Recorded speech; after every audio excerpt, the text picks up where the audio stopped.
Hello guys, good morning. Today I want to tell you guys that God always gives you more than what you ask for. Um, it says in Psalm 23 that He is your shepherd, you shall never want.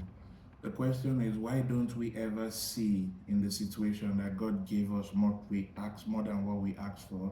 Is because we're always looking at things from a perspective of not being grateful.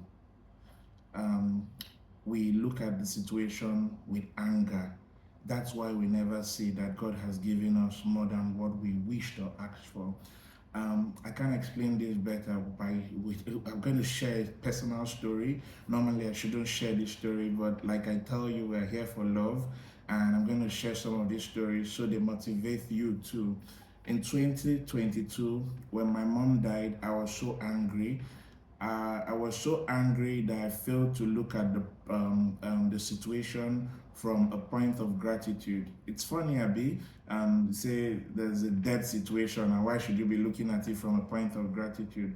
So for 2 years, I was hurt. I was just carrying along. My loved ones knew I was hurt, and they knew only God could heal me. So they prayed for me.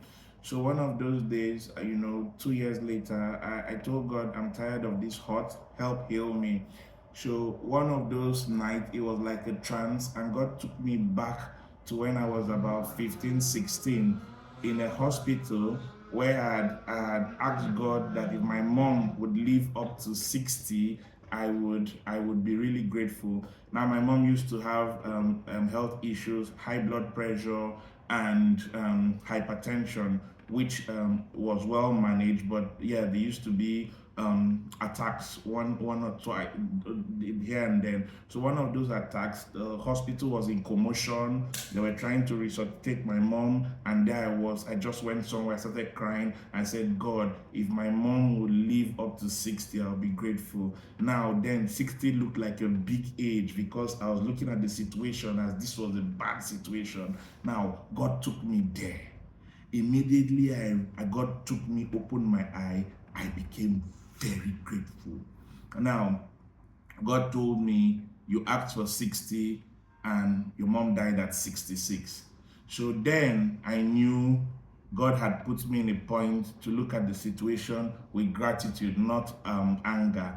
Then I asked God a question, so why 66? And then this was the answer that was really, really amazing. Now, my biological dad had really hurt me and my mom at the point of my mom giving birth, had abandoned us. My mom had grown with that hatred, and God wanted her to forgive before she died. Now, I had traced the biological home. My biological dad's home. I'd gone there and heard he had died. So I went to his grave, and made forgiveness and forgave him and all of that. When I came back, my mom was very sick at this moment. He had to whisper things into her ear. So I went to her and whispered to her that he's dead and she needs to let go. And she broke down in tears and started crying and told me to kneel down and blessed me. Few weeks after then, she passed on. So God always gives you more than what you ask. But the truth about it is that look at it from from the thanksgiving, from the gratitude perspective. If you don't look at the situation from that, you'll be filled with anger and you would never see what God wants you to see, or how it played out, or why you are actually in that situation. I watch a lot of people go around being ungrateful, cussing, doing all the negative things that do not actually make you see the good of the situation. So guys, I just want to motivate you today. In every situation, no matter how bad the situation is, look at it from a perspective of thanksgiving, a perspective of gratitude. You can't grow without these things. So these are little concepts, but they've helped people grow. They've helped people amass a lot of peace in their life, a lot of material wealth in their life.